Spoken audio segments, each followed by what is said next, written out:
that can actually win every week outside of a restrictor plate track. And there's become now a surplus of good drivers. And because of just the state of the sport, there's just not enough good rides to support them. I think that, to me, Eric, is the downside of what we're seeing. Even though there's kind of been a resurgence in the rating and attendance, there's still some kind of a disconnect between on the track, the car counts and the amount of actual quality rides. No, you make an excellent point. And, the timing couldn't have been worse because here we go into Bristol last weekend, one of Matt DiBenedetto's personal favorite tracks. He's always been good there, even in Go Fast. And it just seems like a place he really loves to run. And so in practice and leading up into qualifying, and he was putting that 95 car in the top 10 and top 5 in the conversation.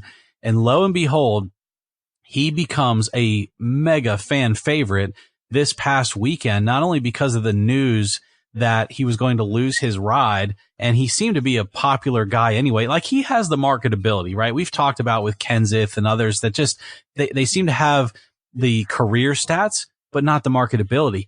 Matt DiBenedetto, to me, has the marketability, and now he's just looking for an opportunity for a place to run for a few years so that he can build the career stats.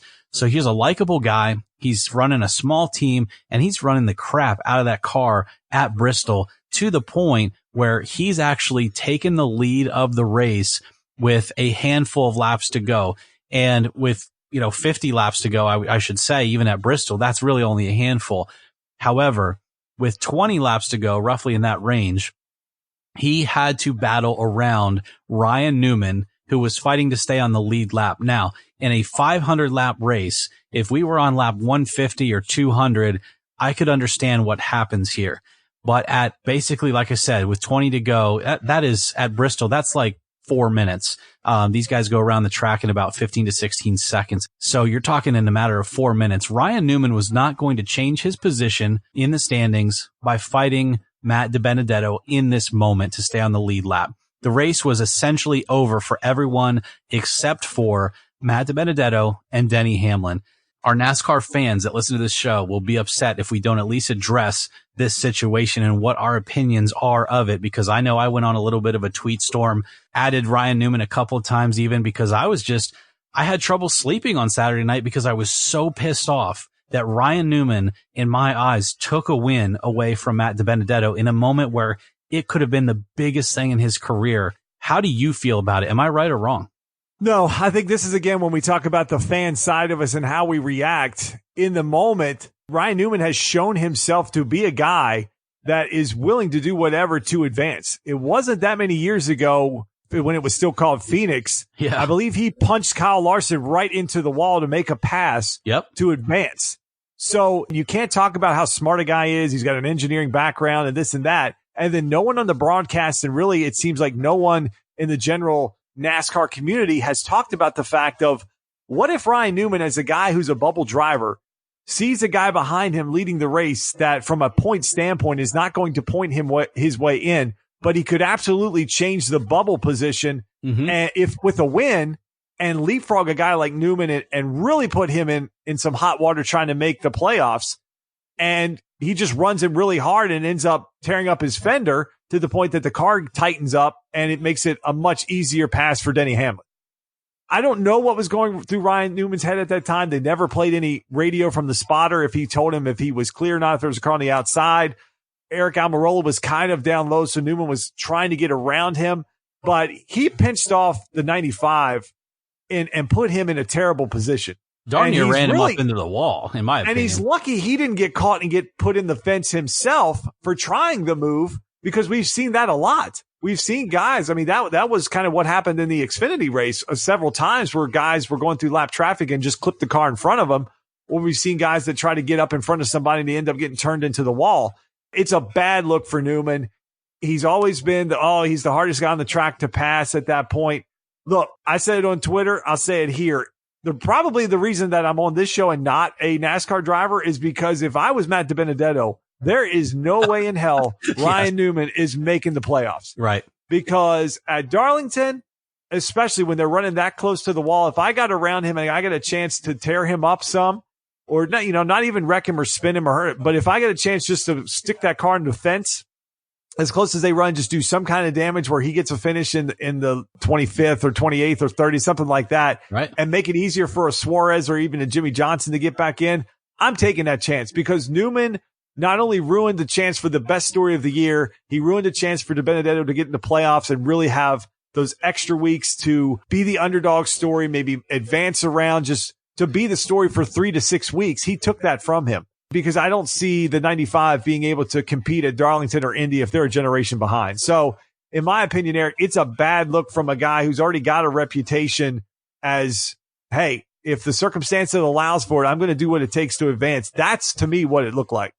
Yeah, Newman is just a moving chicane out there. Again, if it's 200 laps to go in the race, I can understand it a little bit more. But boy, I wouldn't want to be Ryan Newman this week out in public, or, I don't actually follow him on Twitter, so I don't know what the mentions or comments to him have been, other than I can certainly read the comments below Matt DiBenedetto's Twitter, because I do follow him, and they're not too kind to old Newman on there. And I don't want to be known as the guy who potentially ruined a Cinderella story at Bristol. That's for sure. Justin, it's been a fun segment one, talk worthy, current events, the world of sports always gives us a lot of topics to cover, but we now have to get into the nitty gritty of the NFL season. When we get back in segment 2 on episode 302, it's all NFL AFC conference. We'll go through each division, talk about Vegas's over-unders, and give our predictions about which teams will win and which teams will lose in 2019.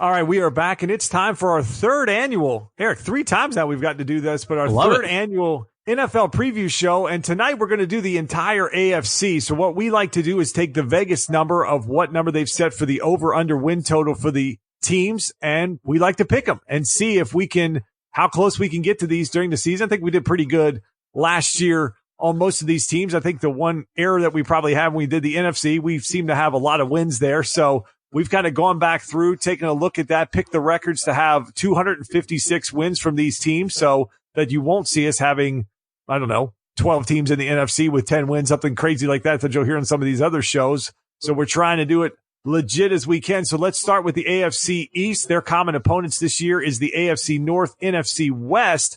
So let's start at the bottom, and no surprise here, Vegas has the Dolphins over under win total at 4.5. What do you like with the Dolphins this year, Eric? Yeah, I just don't know if they're going to get to 4. Bringing in Josh Rosen. Get to 1. Yeah, bringing in Josh Rosen, seemingly trying to get them a new franchise quarterback. But, you've got Fitzmagic that's going to be trying to make some noise there, or at least be a part of the story. I don't think he's the longtime starter. But look, other than that, you just don't have a roster here. I got to go the under. Yeah, I'm right there with you. I went under. I got him at 4-12. I think they made the move to get Rosen. They only spent a second-round pick. They've got a chance to showcase him. Hey, if he works out, you've got yourself maybe a franchise quarterback, and you still got him for 3 years on his rookie deal. If it doesn't work out, you got a cheap backup, and you're going to get a high draft pick, and you can probably have your pick of the litter next year when it comes to picking a quarterback. So I've got the Dolphins under. Buffalo Bills are up next. Vegas has them at 7. This was a team that went out, and they didn't do much for Josh Allen this year in terms of weapons, Eric, unless you're a fan of the Cole Beasley show. So what do you like with Buffalo over or under 7? I got to tell you, Justin, I don't like this team as much as Vegas does. I mean, I think 7 is too high. So I'm going to take the under. I think LaShawn McCoy and Frank Gore are one of the oldest running back cores I've ever seen in the NFL. I don't think they're going to give defenses much pause. That gives the defense time to attack Josh Allen either through sack coverage at the line, or just cover some of those wide receivers that really don't impress me on paper. I just don't think this team gets to 7, even as much as you would like to think that Josh Allen is going to develop. I don't see this being the year. No, as much as I'd like to disagree with you for content purposes, I have the Bills at 6-10. Buffalo's a tough place to play. That's where I think they'll get some of their wins. They do have a really good defense, but the fact that they have LaShawn McCoy on this team and they're like, hey, how can we upgrade the running back position? Then let's go sign Frank Gore. Like, was Jim Brown not available to come in for them? Like, why do you go do that? So I think they're the guy they drafted in and I believe the third round may end up getting as many, if not more snaps than Gore and McCoy. I think one of those guys could be on the trade block anyways for this team. But I got to tell you where I think we're going to disagree, and that's on the Jets. What? Vegas has the Jets at 7.5, and I'm not buying into the hype yet, Eric. I've got them under at 7-9. So are you agreeing with me on this one, or are you on board the Sam Darnold train? 7-9? Are you freaking crazy? No, I'm over. I am over on this one, and I am solidly over on this one. I'm not even in 8-8 territory. I'm in 9-7 territory, buddy. Justin, this is the best offense that I've seen the Jets have in a long time. Robbie Anderson, Quincy Enunwa, Jamison Crowder are our 3 wide receivers. That is the best offense, starting at Sam Darnold and working your way to the outside, that I've really been able to root for with this Jets team in a long time. So, wow. And I'm actually sitting here about to take a sip of water out of my Tervis tumbler, which I love, and it's actually painted in green and white right here with the Jets colors.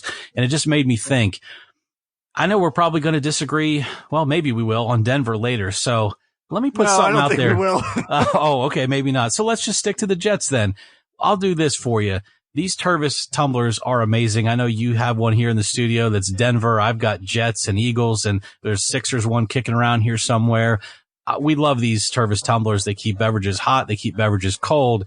I'll bet you the new paint scheme for 2019 on a Denver Broncos Tervis tumbler, the Jets will be over 7.5.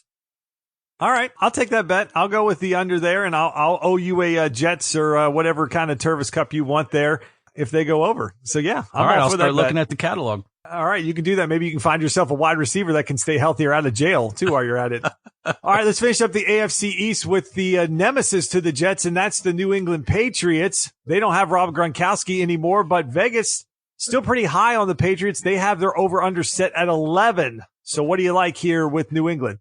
Well, clearly, if I like the Jets that much, I think New England's still going to win this division, but I got to go under on the 11 because I think this AFC, although I think it's still the Patriots to lose, I don't think this is a 13-3 Patriots team. So I'm not going to go down through this roster because, Bill Belichick is again, sort of like we said with Bryson DeChambeau, a mad scientist, although Belichick's actually successful. And, you have Brady and Julian Edelman and Sony Michel. And outside of that, they're just going to piece together whatever works. So I'm not going to go down through the roster. It doesn't really matter. However, they're not getting to 11. I think the Jets will beat them up. I think the Bills with their defense could scrape them up once. And who knows if the Dolphins just hit lightning in a bottle with 1 week, and I just think with that AFC, and then again, they've got to play the AFC North, and we'll talk about them in a minute. I just don't see them getting to 11 or 12. So I'm taking the under. I actually have the over. I went 12-4 with them, and here was one of the reasons why. Their start of their schedule, they're at home against the Steelers. Then they have the Dolphins, Jets, Bills, Redskins, Giants, Jets, Browns, Ravens. I only see 1 or 2 losses there if they stay healthy. So I really like the way that their schedule sets up for them. I'm not too worried about what's going on. Josh Gordon's been reinstated. Jacoby Myers has been their star in camp. They just always seem to find people. They might start off slow, but they have a very favorable schedule, which they haven't always had. So I actually like them to go 12-4. I'm going to take the over on the Patriots. So let's move it right along to the AFC North. Again, we just talked about one of the common opponents for the AFC North is the AFC East and the NFC West this year. No surprise who's at the bottom of this division, especially if you listen to this show. That's the Bengals. Vegas actually has them at 6. I think I know where you're going here, but do you like the over or under on Cincy? I hope we don't disagree on this one. I mean, to me, it's the under, and I think the Bengals could be one of the worst teams in the league this year, either by the fact that they just can't get wins or by choice. I think this comes down to the fact that Andy Dalton, AJ Green, this is just an aging roster that can't stay healthy. I feel bad for Joe Mixon because I think he's a really talented back, but they're changing a lot of things. They finally got rid of a head coach after, 3.5 decades, it seemed, that didn't have a winning record. I don't know how he kept his job, but look, at the bottom of the page, you're going to find the Bengals. And at the end of the day, there's no way they're getting to 6. I got to take the under. Yeah, I'm there with you. I took the under on them. I have them at 5-11, and it's always the same story with this team. It's like they have all these pieces, but nobody can stay healthy. Dalton can't stay healthy. AJ Green's already hurt. Tyler Boyd was about the only guy that stayed healthy for them and seemed to be durable.